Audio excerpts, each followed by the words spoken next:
firman-Mu,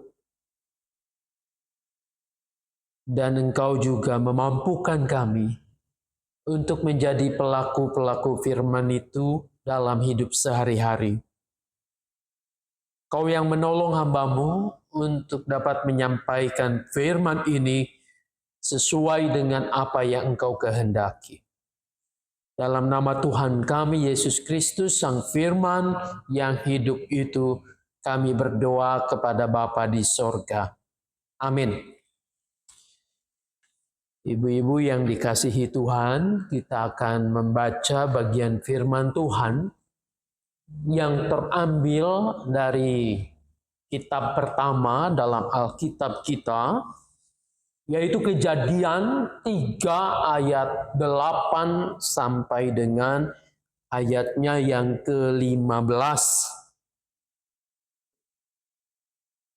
Saya akan membacakannya untuk kita semua. Kejadian 3 mulai dari ayat 8 sampai dengan ayatnya yang ke-15 demikian. Ketika mereka mendengar suara Tuhan Allah yang berjalan-jalan di taman pada waktu hari sejuk, manusia itu dan istrinya menyembunyikan diri di hadapan Tuhan Allah di antara pepohonan di taman. Tuhan Allah memanggil manusia itu dan berkata, "Di manakah engkau?" Ia menjawab, "Ketika aku mendengar suaramu di taman, aku menjadi takut karena aku telanjang. Maka aku bersembunyi."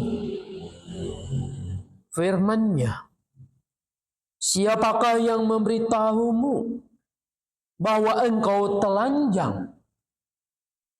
Apakah engkau makan buah dari pohon yang kularang untuk dimakan?" Jawab manusia itu, "Perempuan yang kau berikan di sisiku, dialah yang memberi buah dari pohon itu kepadaku, dan aku makan." Berfirmanlah Tuhan Allah kepada perempuan itu, "Apa yang telah kau perbuat ini?" Kata perempuan itu, "Ular itu yang memperdaya aku, maka ku makan." Lalu Tuhan Allah berfirman kepada ular itu, "Karena engkau telah melakukan hal itu, terkutuklah engkau di antara segala ternak dan di antara segala binatang liar. Dengan perutmu engkau akan berjalan dan debu akan kau makan seumur hidupmu. Aku akan mengadakan permusuhan antara engkau dan perempuan ini, antara keturunanmu dan keturunannya. Keturunannya akan meremukkan kepalamu dan engkau akan meremukkan tumitnya." Sampai di sana yang berbahagia yang mau mendengarkan firman Allah, memelihara tentu dengan melakukannya. Haleluya. Di manakah engkau? Kalau bahasa Mangga besarnya apa? Nicai nali. Lalu jawabnya apa?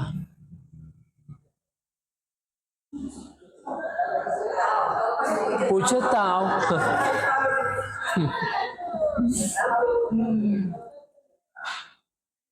Sadar nggak kalau tema yang kita atau tadi yang saya ucapkan adalah kalimat pertanyaan pertama dalam Alkitab kita.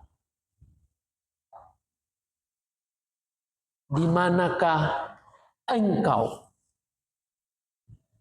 Ibu-ibu, ini kan Tuhan bertanya kepada manusia itu, artinya kepada Adam,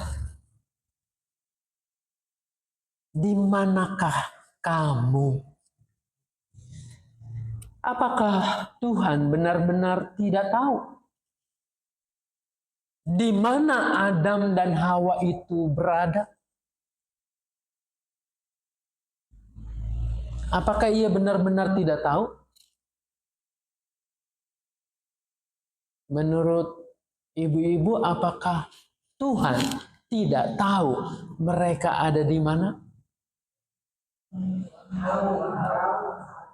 Tahu ya. Kenapa nanya juga? Kalau udah tahu. Ngetes katanya ya. Ngetes nih. Apakah manusia itu merespon, langsung menjawab. Ngetes itu bagian menguji gitu ya. Ini seringkali kita juga begitu, udah tahu jawabannya, nanya juga. Gitu. Apakah hanya semata-mata untuk mengetes? Encen udah geleng-geleng kepala. Lalu apalagi selain mengetes tadi, pasti Tuhan sudah tahu. Tuhan ingin menguji, mengetes. Masih ada lagi nggak maksudnya apa? Kejujuran. Kejujuran mau diapain? Mau dicari? Kalau saya bayangkan ini ya, dialog Tuhan dengan manusia pertama ini, ibaratnya kita orang dewasa sedang main petak umpet dengan anak atau cucu kita yang masih kecil.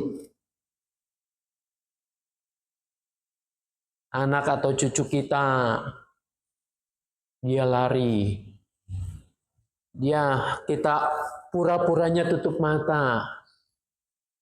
Udah belum gitu ya. Udah katanya. Nah, kita pura-pura mencoba mencari-cari. Dan kita berteriak, "Nak, di manakah kamu?" Sebetulnya si mama atau si nenek ini tahu dia ada di sana. Cuma pura-pura saja. Pura-pura saja supaya anak itu mendengar, merespon. Tuhan jelas Maha tahu. Ketika ia bertanya, "Di manakah engkau?" Ini bukan sekedar ngetes ya. Bukan sekedar si Adam, Hawa ini menanggapi saja gitu. Tetapi ada makna di balik itu. Apa yang terjadi? Kenapa pertanyaan ini dilontarkan oleh Tuhan kepada Adam dan Hawa? Ya. Kalau kita lihat urutannya jelas. Peristiwa ini terjadi setelah Adam dan Hawa itu makan buah dari pohon yang dilarang untuk dimakan buahnya itu. Hawa tergoda oleh iblis yang menyerupai ular itu, sehingga Hawa memakannya, lalu memberikannya kepada suaminya, kepada Adam itu. Dan setelah mereka memakannya, sebenarnya mereka sadar bahwa perbuatan itu dilarang oleh Tuhan, melanggar apa yang diperintahkan oleh Tuhan. Betul, selain itu disertai juga bahwa mereka sadar diri mereka telanjang.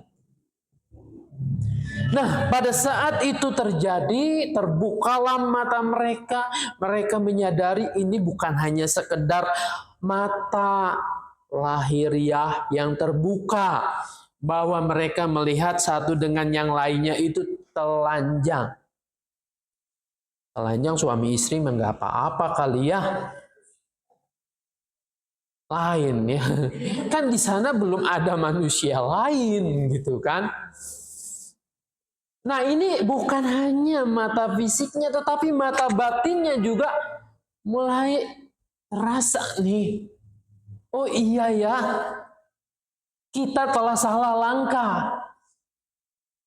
Kita telah melanggar apa yang Tuhan perintahkan. Maka disitulah mereka, telanjang ini kaitannya dengan malu kalau dilihat. Mereka merasa malu, merasa takut. Oleh karena itu, bagaimana caranya nih? Supaya kita tidak ketemu dengan Tuhan. Mereka mencari cara, ya mula-mula untuk menutupi tubuh mereka, mencari dedaunan yang kemudian diikatkan untuk menutupi tubuh mereka. Tapi sesudah itu mereka juga mencari tempat untuk sembunyi. Agar jangan berjumpa, jangan ketahuan oleh Tuhan. Mungkin tadinya manusia ini, Adam dan Hawa, biasa setiap saat, setiap kali bisa berjumpa. Saya membayangkan di Taman Eden itu mereka bisa ngobrol dengan Tuhan, tidak ada jarak.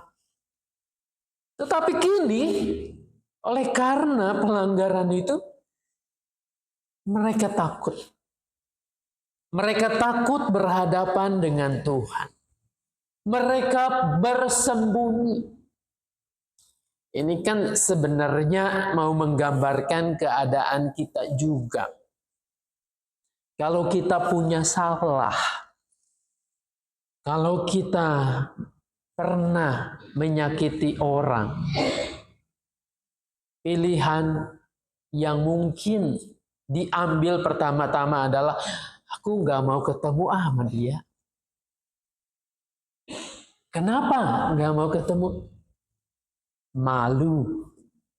Aku sudah berbuat salah. Kan ada unsur malunya ya. Kalau dulu itu malunya karena merasa ya telanjang, sadar akan salah. Kita juga begitu. Kalau kita bersalah, berdosa dengan orang lain, maka kita seringkali ingin menghindar. Tidak mau bertemu. Oleh karena kenapa? Kita takut dimintai tanggung jawab kita. Apalagi kalau kita punya utang gitu ya. Kalau bisa jangan mudah dicari. Kita ngumpet serapat-rapatnya. Lalu dalam kondisi yang seperti ini, nah sinilah baru kita paham duduk perkaranya. Tuhan bertanya. Tuhan tidak membiarkan ini terus berlalu. Di manakah engkau? Ini bukan berarti bahwa Tuhan tidak tahu. Tuhan tahu. Ini bukan perkara Tuhan mau menguji, bukan. Tapi sebetulnya Tuhan mau memakainya sebagai kesempatan. Dia terbuka. Seharusnya manusia yang dicari itu menjumpainya. Oh iya Tuhan, aku ada di sini. Aku telah melanggar perintah-Mu. Aku telah berdosa, maka aku malu. Tapi sayangnya ini tidak dilakukan. Persis sama seperti kita kalau melakukan hal yang salah, hal yang keliru. Kita ngumpet, kita mencari tempat yang kita pandang ini tempat yang aman untuk bersembunyi. Tapi sayangnya hati nurani kita tidak bisa dibohongi, tidak bisa ditutup-tutupi. Di sini akan ada selalu getaran itu untuk mendorong kita, kamu telah melakukan sesuatu yang keliru, yang salah. Jadi Tuhan membuka kesempatan. Di mana kamu supaya pertanyaan ini disambut? Aku di sini, Tuhan. Aku telah berdosa. Tuhan memberikan kesempatan. Dalam keyakinan iman kita, disinilah sebetulnya hal yang sangat mendasar harus kita ketahui. Ketika manusia pada awal sekali ia melakukan perbuatan salah, dosa, pemberontakan terhadap Tuhan, bukan manusia itu yang mencari Tuhan. Bukan manusia itu yang mencari bagaimana aku bisa diselamatkan. Bukan. Malah manusia itu justru lari bersembunyi. Tapi disinilah justru Tuhan yang mencari manusia. Dia yang datang menanyakan dan memberi kesempatan untuk manusia datang kepadanya. Tapi sayangnya manusia itu tidak memakai kesempatan ini dengan baik. Akhirnya kan manusia tidak bisa mengelak. Tuhan menjumpainya, lalu menanyakan, kenapa engkau sembunyi? Manusia itu menjawab, aku malu Tuhan, karena aku telanjang. Sebetulnya Tuhan sudah tahu, tapi mau mengorek lagi kejujuran. Siapa yang memberitahumu bahwa engkau telanjang? Apakah engkau memakan buah yang kularang itu? Kan sudah semakin dekat nih, semakin tak. Manusia itu tidak menjawab, ya Tuhan, betul, aku memakannya. Aku telah berdosa kepadamu. Tidak demikian. Tetapi Adam mengatakan, ini perempuan yang engkau tempatkan di sampingku ini, dialah biang keroknya.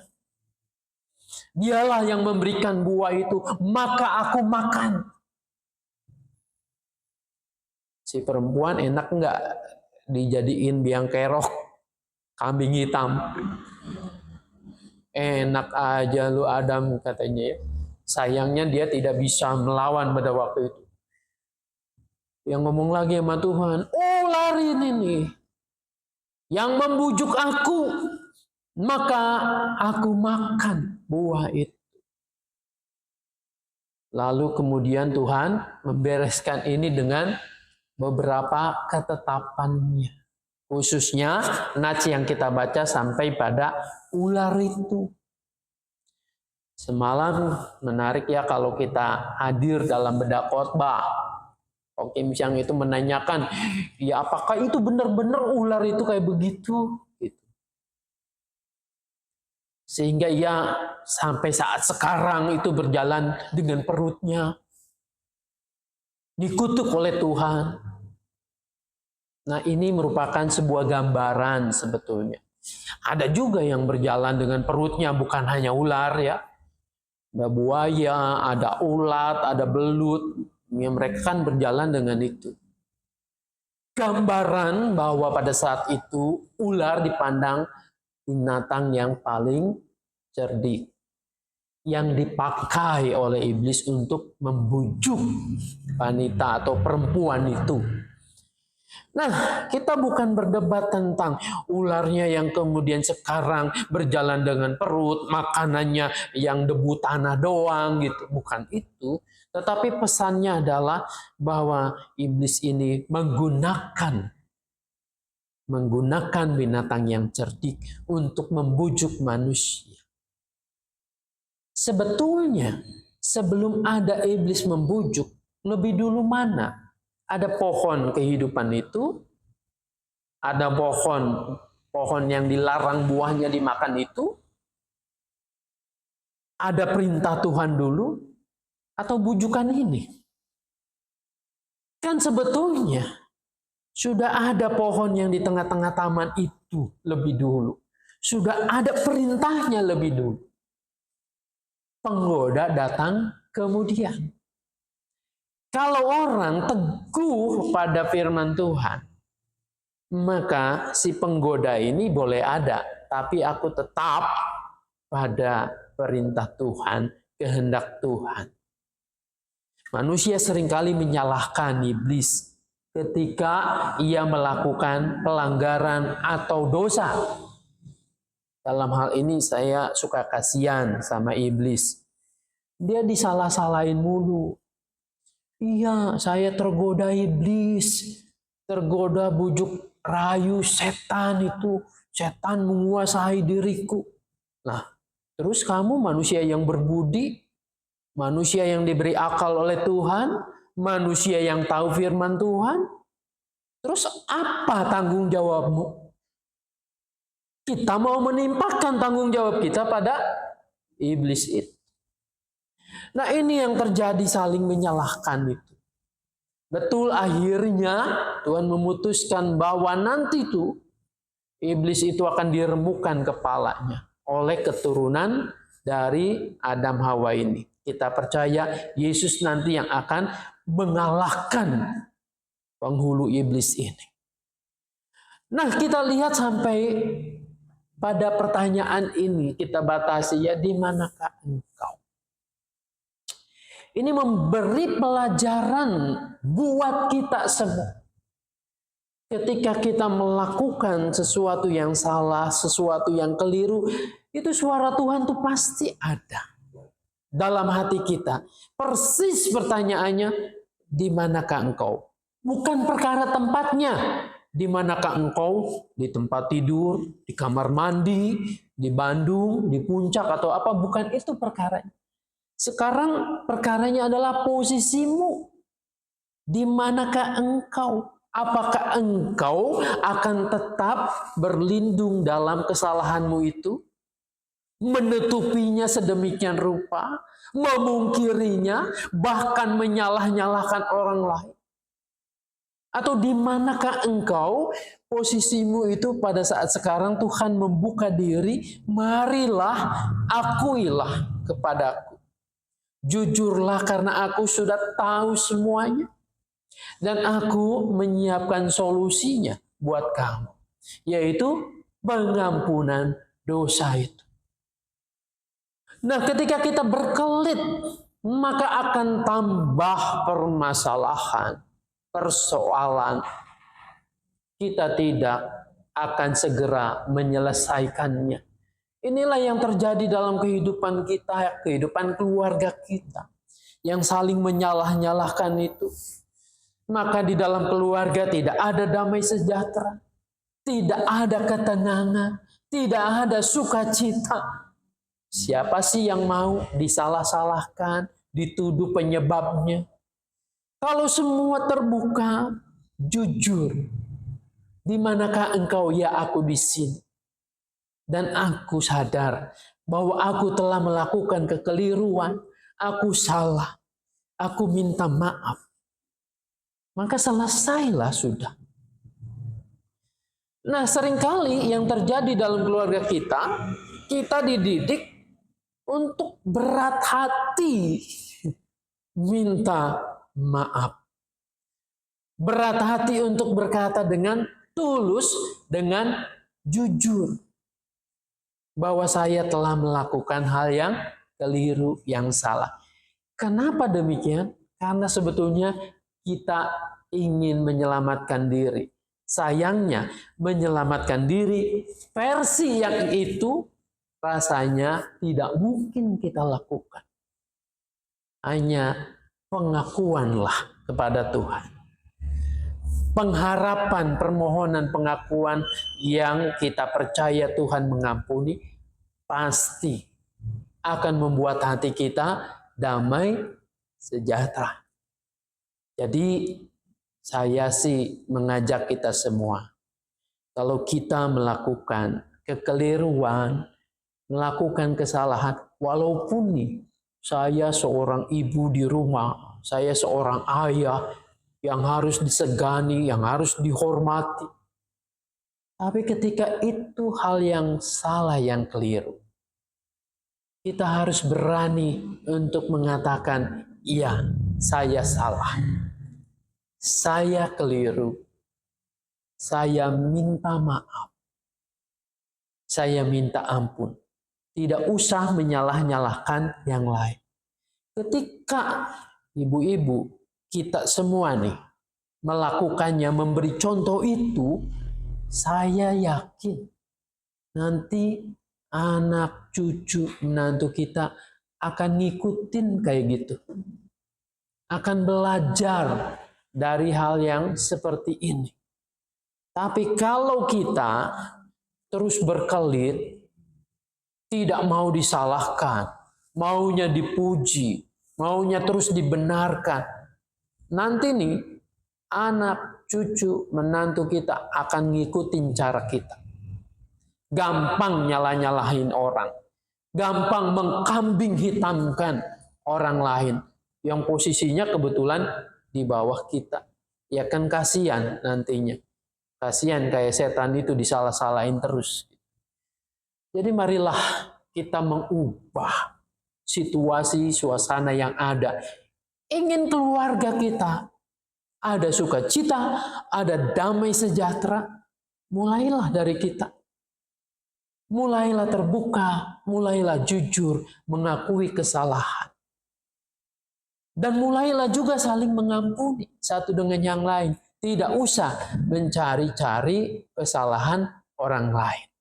Biarlah Tuhan menolong kita, memberkati kita, dan kita diberikan hidup damai sejahtera. Amin.